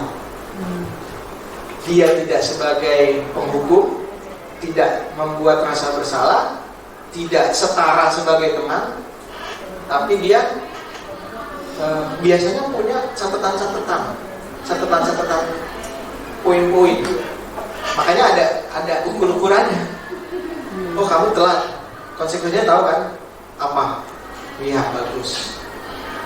Nggak tahu Pak? Oh kamu harus begini. Itu namanya guru tipenya memantau. Kemudian murid berkata, iya Pak, saya pasti nanti akan dapat berapa poin Pak kalau saya melakukan kesalahan itu, misalnya gitu. Atau jika sudah melakukan hal tersebut, saya akan dapat apa? Itu pasti anak akan berpikir begitu. Hasilnya dia akan menyesuaikan bila diawasi. Oh, ada Bu Prias nih, lewat jalan yang beda. Terlibat urusannya gitu misalnya. Karena dia tahu ini guru ini selalu punya catatan-catatan apa istilahnya, kalau kamu melakukan pelanggaran ini kamu harus begini. Dia punya apa namanya, punya karisma lah gitu istilahnya, punya kebijakan-kebijakan yang mungkin bagi anak itu, oh guru ini begini gitu sebagai pemantau gitu. Jadi dia akan menyesuaikan, berusaha menyesuaikan dengan guru ini. Gitu. Tapi dampaknya apa? Menitik beratkan pada dampak si diri sendiri, mendapatkan hadiah atau mendapatkan hukuman. Jadi dia bu, jadi dia menyesuaikan intinya. Oh, saya mau sama guru ini diajarin. Kayaknya kalau saya ngelakuin kesalahan cuma dikasih apa misalkan, tapi tetap dia harus ada, dia kena konsekuensi gitu. Itu sebagai pemantau. Ada lagi yang lebih baik ternyata, apa nih? Sebagai manajer. Selain dia megang catatan-catatan, poin-poin, konsekuensi-konsekuensi atau apa catatan-catatan itu, dia kalau sebagai manajer itu, anak itu disuruh nyari solusinya sendiri. Balik lagi ke restitusi tadi. Ibu yang berpikir tuh, iya Pak itu buruk. Nah, terus gimana cara solusinya? Kalau berantem itu suatu kegiatan yang buruk, iya Pak saya akan memperbaiki diri, meminta maaf, bla bla bla. Dia akan mencari solusinya sendiri. Itu yang kita harapkan dari guru sebagai seorang manajer. Jadi kita bangun rasa percaya diri anak untuk mengungkapkan, oh anak ini salah, iya salah gitu. Tapi kita tidak jadikan kesalahan dia itu sebagai sesuatu yang amat-amat hina banget bagi si anak gitu, enggak gitu. Karena itu juga manusia kan. Jadi kita menghargai. Dia salah juga pasti punya sebab, punya kenapa dia melakukan kesalahan, pasti ada sebab. Anak merokok, bisa jadi sebabnya apa? Bisa jadi orang tuanya nyuruh. Kita tahu, ada orang tua ibu di rumahnya itu budayanya merokok biasa. Iya. Tapi ketika ke sekolah terbentur peraturan tidak boleh merokok. Nah, pas dipanggil sama guru BK misalnya, sama siswanya, saya boleh kok Bu di rumah merokok lah. Jadi kan ada sesuatu yang berbeda. Nah makanya kita arahkan, ini sekolah punya aturan. Kita sebagai manajer, kalau kamu merokok begini-begini akibatnya. Kalau perlu kita ajak orang tuanya, kita undang. Kita undang bahwasanya sekolah punya aturan tidak boleh merokok dan lain sebagainya. Mohon disesuaikan. Jadi kalau merokok di rumah aja gitu ya. Jadi kalau kamu merokok sebaiknya di mana? Kita tanya gitu. Ya, ya Bu, di rumah aja. Kalau orang tuanya begitu. Oke. Hasilnya apa? Menguatkan watak atau karakter.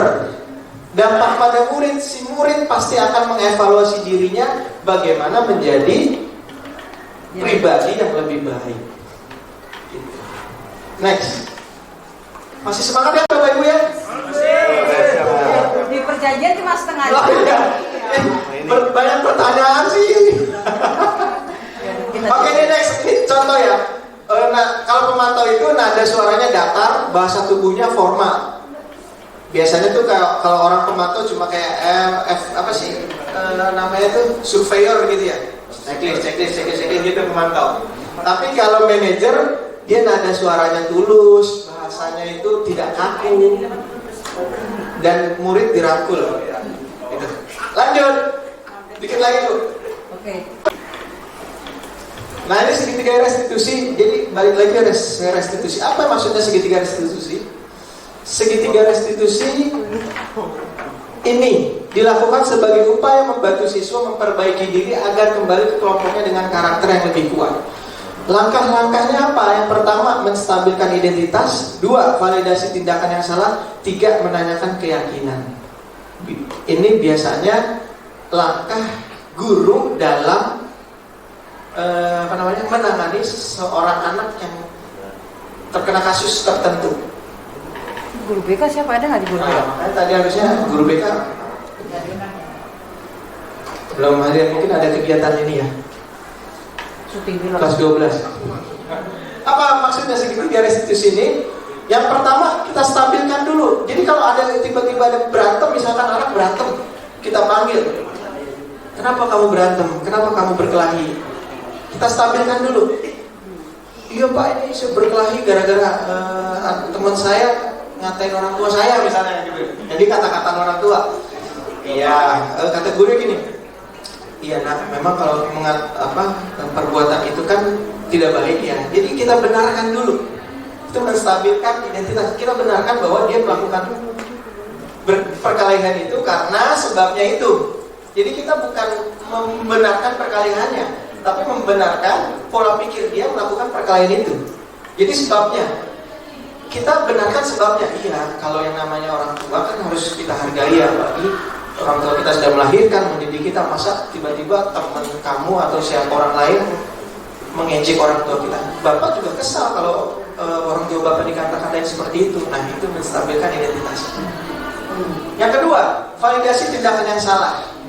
Nah, cuma kamu tadi berantem kan? Berkali sampai sejauh mana kamu berantem? Enggak sih Pak, cuma mengejek doang. Untung aja tidak saya mojok misalkan itu, saya pukul. Nah yaudah, untung saja kamu tidak melakukan tindakan yang berlebih. Kalau melakukan tindakan yang berlebih, kamu nanti akan bermasalahnya lebih lagi gitu kan. Nah itu namanya validasi tindakan yang salah. Dan menanyakan keyakinan, balik lagi, menurut kamu berantem tadi benar nggak sih? Benar nggak sih gitu? Kelihatan apa berantem itu? Nah diajak berpikir. Kalau dia bilang benar Pak, berarti masalah. Itu harus dicek psikologisnya tuh. Karena pasti dalam hati nurani manusia yang normal gitu kan, berantem itu buruk, tidak baik gitu. Kalau misalkan ada baik kok berantem, nah dicek langsung ada psikolog sakit jiwa tuh. Kayak gitu Bapak Ibu. Jadi balik lagi ujung-ujung ke keyakinan, restitusi, balik lagi kita tanyakan. Sekarang bagaimana terkaitannya dengan keluarga? Karena keluarga itu suka ngajarin anaknya kalau kita suka ya, maka tadi ada perbedaan budaya yang apa istilahnya tadi yang merokok tadi, misalkan yang merokok. Ya, artinya peraturan di rumah dia, di keluarga dia itu boleh.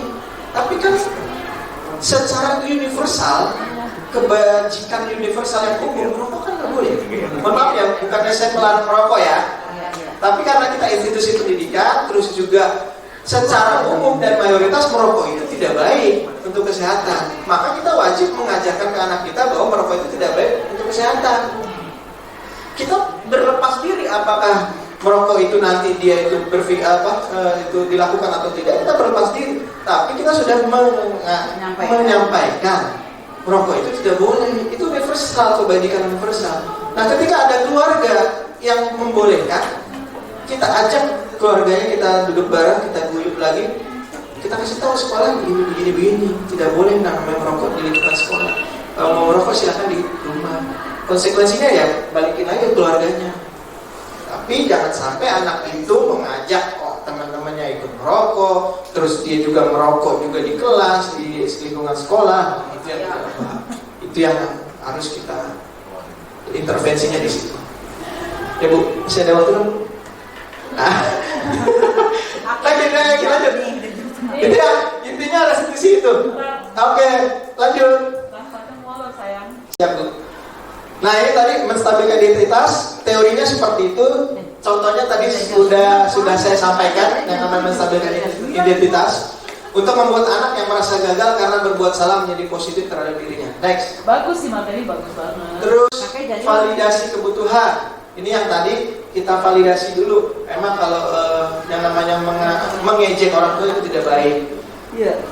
Dan berkelahi menurut kamu baik atau tidak? Tidak Pak. Nah, itu namanya memvalidasi. Next. Menanyakan keyakinan, balikin lagi, suruh nyari solusi lagi tuh anak. Suruh nyari solusi lagi. Gimana? Anak melihat kesalahannya dihubungkan dengan norma sosial dan nilai-nilai mendasari manusia berinteraksi di dalam orang lain. Kamu ingin jadi anak seperti apa? Nilai-nilainya apa yang telah kamu sepakati, yang kita sepakati. Makanya wajib tadi ada keyakinan kelas di awal tadi yang slide sebelumnya itu perlu kita munculkan di awal ke anak-anak kita. Tidak boleh merokok misalkan.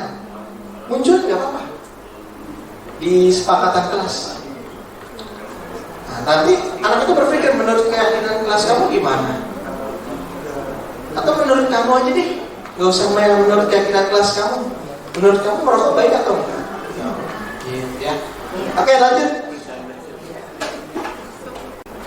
Akhirnya apa? Menurut filosofi pemikiran Ki Hajar Dewantara, ada kodrat alam, ada kodrat zaman.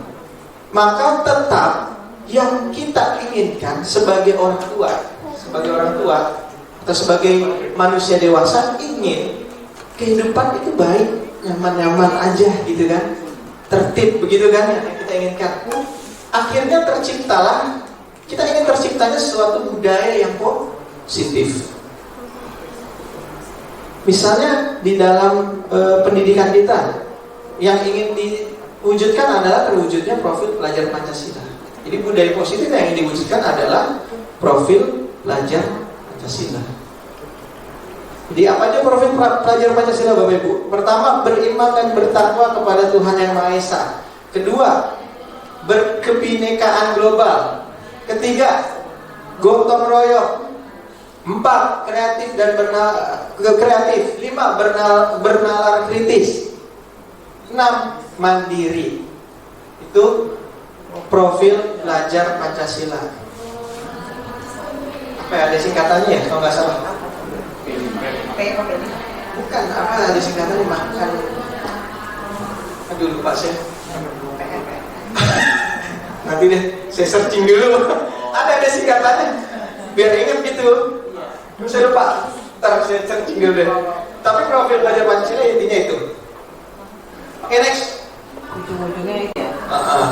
Nah, filosofi pemikiran Ki Hajar Dewantara, mungkin Bapak Ibu, jadi profil seorang Ki Hajar Dewantara ini menjadi role model untuk pendidikan di zamannya ketika itu, dan di zaman ini dimunculkan lagi.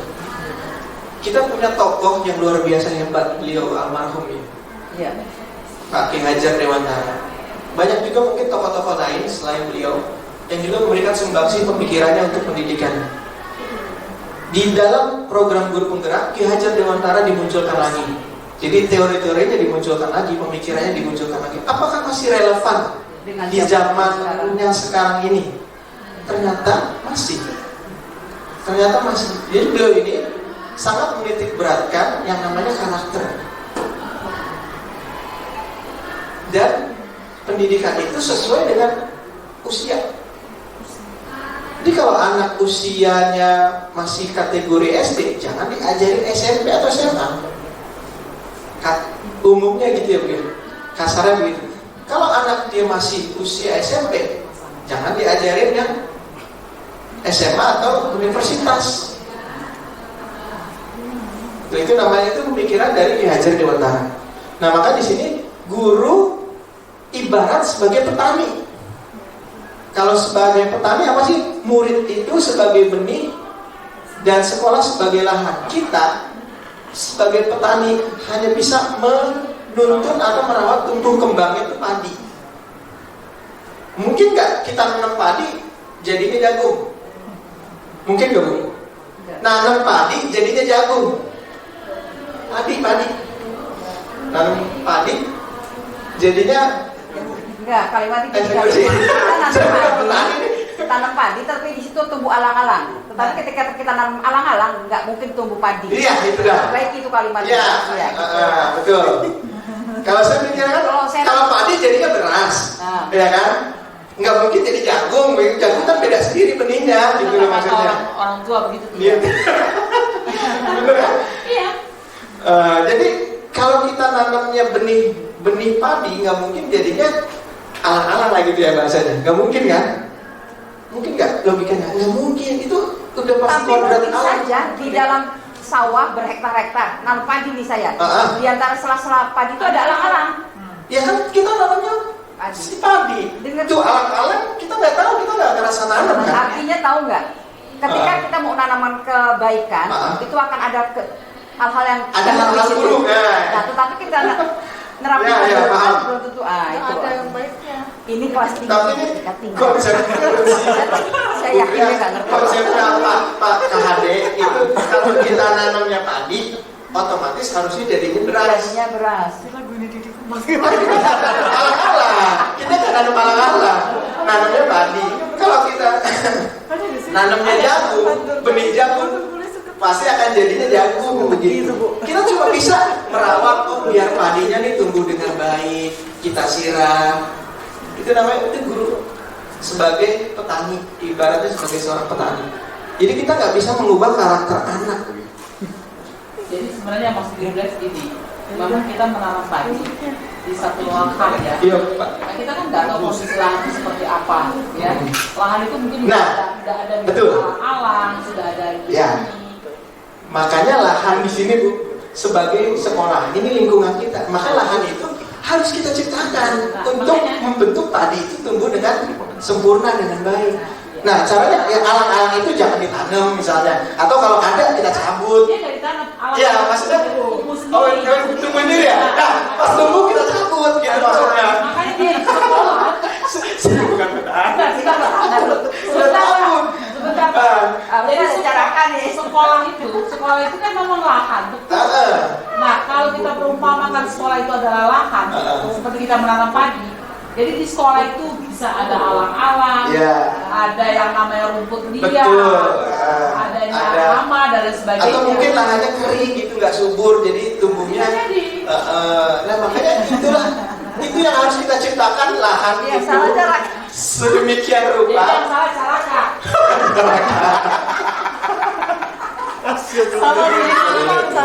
Berarti carakannya belum di briefing Bu, belum di briefing. Itu ada caranya. Ya itu ya Bu. Jadi menurut KHD itu luar biasa keren, benar sih logikanya. Kalau kita ingin nanam padi ya tujuan kita kan harapannya jadi padi yang bagus, berkualitas. Apa yang harus dilakukan sebagai seorang guru ya menyiramnya, memupuknya dan seterusnya. Saya yakin bisa nilai A.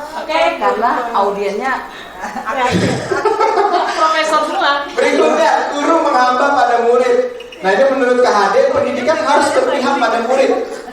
Pendidikan harus berpihak pada murid dengan memperhatikan minat bakatnya. Saya yakin Bapak Ibu sepakat dengan konsep ini ya. Setuju. Kemudian pendidikan adalah menuntun apa? Menuntun segala kekuatan yang ada pada anak dengan memperhatikan kodrat alam dan kodrat zaman agar selamat dan bahagia. Ya setuju ya. Terakhir, budi pekerti. Ini Pak Ki Hajar Dewantara ini selalu menggaungkan budi pekerti. Budi pekerti juga dapat diartikan sebagai perpaduan antara cipta, karsa, atau cipta itu kognitif, karsa itu afektif, sehingga menciptakan karya atau psikomotorik. Sehingga pendidikan adalah tempat persemaiannya. Jadi pendidikan itu pada intinya adalah budi pekerti. Sehebat-hebatnya orang, sepinter-pinternya orang, kalau budi pekertinya rendah, pendidikan itu berarti tidak berhasil. Itu sangat concern banget dengan pendidikan budi pekerti. Jadi dimunculkan lagi oleh di pendidikan guru penggerak ini, sekaligus mungkin kita mengingat juga ya, atau merefleksikan. Oh, ada pemikiran atau dari tokoh kita yang luar biasa. Jadi kita nggak usah ngadopsi dari tokoh-tokoh luar negeri mungkin ya, yang lain. Ada tokoh nasional yang ternyata luar biasa yang bisa kita adopsi, kita bisa ambil, bisa kita terapkan di zaman sekarang, masih relevan di zaman sekarang. Kayak gitu. Oke, terakhir mungkin next. Budaya positif intinya nilai kebajikan itu universal, membentuk keyakinan kelas. Dalam membentuk keyakinan kelas pasti kita memperhatikan kebutuhan dasar. Dalam membentuk budaya juga harus ada pembiasaan-pembiasaan dengan adanya tipe-tipe guru-guru yang punya 5 kontrol tadi. Kita diharapkan menjadi guru yang bertipe sebagai seorang manajer. Dan dalam menangani anak, kita diharapkan menerapkan pola segitiga restitusi. Seperti itu. Next. Nah ini dia motivasi intrinsik. Ini lanjut aja next. Oke, mungkin itu. Mari sama-sama Bapak Ibu kita bergerak agar pendidikan Indonesia lebih maju dan berkualitas. Terima kasih atas perhatian dan semangat yang hari ini. Mohon maaf jika ada kekurangan atau ada kesalahan. Saya cukupkan untuk diseminasi kita pada kesempatan hari ini. Saya akhiri dan saya kembalikan ke MC. Sekian dari saya, mohon maaf. Wabillahi taufiq wal hidayah. Assalamualaikum warahmatullahi wabarakatuh. Waalaikumsalam warahmatullahi wabarakatuh. Yang materi yang disampaikan kepada kita semua, kita mengambil satu hikmah ya, bahwa sebagai seorang guru perlu menerapkan yang namanya budaya disiplin positif ya. Begitu ya Bu Prias ya. Oke, ini kayaknya nggak bisa cukup sampai di sini ya Bapak Ibu. Ini ada sesi kedua nanti. Karena apa? Luar biasa materinya Bu Eka, ini bisa kita pakai untuk kegiatan raker, di kegiatan MPRS, dan kita sudah punya narasumber nanti ya. Iya. Oke, terima kasih banyak Pak Nista sudah berbagi ilmu kepada kita semua. Kita minta pendapatnya mungkin dari Bu Eka nih, tanggapan beliau atas materi tersebut. Silakan Bu Eka. Terima kasih Bu Titin. Materinya bagus banget gitu. Walaupun tadi terus terang kita saya ya terutama mungkin agak sedikit agak ada ngantuknya sedikit, tapi dikit banget sih. Secara umum bagus banget, dan saya sih berharap materi ini tidak hanya di sekedar teori dan diseminasi ini bukan hanya ke kita aja Mas Tista. Saya ingin ke Mas Tista bisa diseminasi ke seluruh Bapak Ibu guru dan karyawan, karena memang sekarang zamannya sudah berbeda ya. Pelayanan kepada anak juga berbeda, dan namanya pelayanan bukan hanya guru saja, tapi juga seluruh karyawan dan warga sekolah. Nanti kita cari waktu yang yang tepat untuk kita bisa bersama-sama sekali lagi mendengarkan materi yang disampaikan oleh Mas Tista. Itu tadi semuanya direkam nggak sih? Direkam. Oke. Sampai sekarang masih direkam. Masih terus. Saya yakin ini kalau dipaparkan depan dosennya dia akan mencari saya. Sorry Mas Tista, direkam. Kadang kita tadi nyelutuk yang nggak jelas gitu ya. Biar natural. Oke. Mohon maaf. Nanti kalau presentasi di depan dosennya mohon diundang lagi kita. Bukan kita dihapus aja. Terima kasih, gitu aja sih. Oke. Hari ini saya buat 20 orang. Tahu kan maksudnya? Rahasiaan. Saya buat 20 orang, jadi kita ditraktir. Itu maksudnya kode, Pak Tista, kode. Ya. Kita ada berapa? 20. Baik, Bapak Ibu, alhamdulillah. Sekali lagi saya mohon maaf ya, saya sebagai MC cadangan ingin menyampaikan di sini permintaan maaf mewakili Pak Tista. Seharusnya kegiatan diseminasinya hanya 30 menit ya Pak Tista. Ternyata jamnya salah. 30 menit itu artinya 2 jam. Nah, apa? Tetap semangat. Sebenarnya agenda yang paling utama adalah nanti kita langsung rapat, break dulu 10 menit. Silakan pelayan.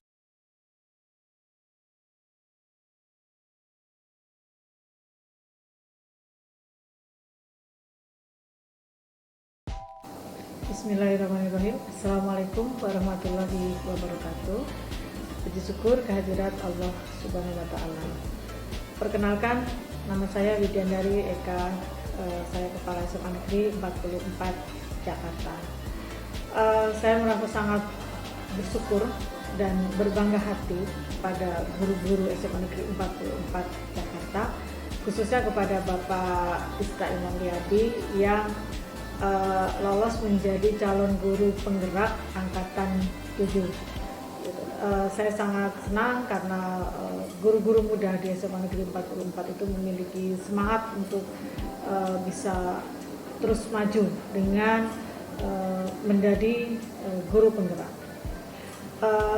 Sesuai dengan slogan dari guru penggerak untuk bergerak, tergerak, dan menggerakkan, Bapak Tista Imam Riyadi juga sudah melaksanakan diseminasi sebagai salah satu bagian dari aksi nyata dari pendidikan calon guru penggerak. Bapak Tista Imam Riyadi sudah melaksanakan diseminasinya, dan dari diseminasi ini saya sangat senang karena Pak Tista ini bisa menginspirasi teman-teman guru yang lain, dan saya sangat berharap bahwa diseminasi ini tidak berhenti di sini saja. Bapak Tista bisa berbagi dengan teman-teman yang lain, bisa menjadi inspirator untuk teman-teman yang lain untuk bisa melaksanakan atau bisa menjadi pendidik yang lebih baik. Saya berharap diseminasi ini bisa bukan hanya sekedar diseminasi, tapi tetap bisa diimplementasikan di dalam kegiatan sehari-hari, khususnya pada saat kita menjadi seorang pendidik di sekolah. Demikian, sukses selalu untuk Pak Tista dan calon guru penggerak yang lain. Semoga pendidikan Indonesia semakin sukses, semakin baik, dan semakin maju. Terima kasih. Assalamualaikum warahmatullahi wabarakatuh. Assalamualaikum warahmatullahi wabarakatuh. Perkenalkan, saya Nani Herani, rekan guru Bapak Tista Imam Riyadi di SMA Negeri 44 Jakarta. Adalah sebuah kebanggaan memiliki seorang rekan guru yang sangat bersemangat, dan dalam hal ini Bapak Tista adalah calon guru penggerak di angkatan ke-7. Terima kasih telah menyampaikan diseminasinya terkait budaya baik yang telah disampaikan kepada kami, keluarga besar SMA Negeri 44 Jakarta. Diseminasi tersebut sangat luar biasa dan positif. Semoga ilmu yang kami dapatkan dan pengetahuan yang kami dapatkan dari diseminasi tersebut bisa kami implementasikan dalam kehidupan kami sehari-hari pada saat kami mengajar, dan juga semoga semakin banyak guru-guru SMA Negeri 44 Jakarta yang terinspirasi dan ingin juga bergerak maju seperti Bapak Tista Imam Riyadi. Harapannya semoga pendidikan Indonesia semakin maju dan semakin berkembang, semakin lebih baik. Terima kasih. Assalamualaikum warahmatullahi wabarakatuh.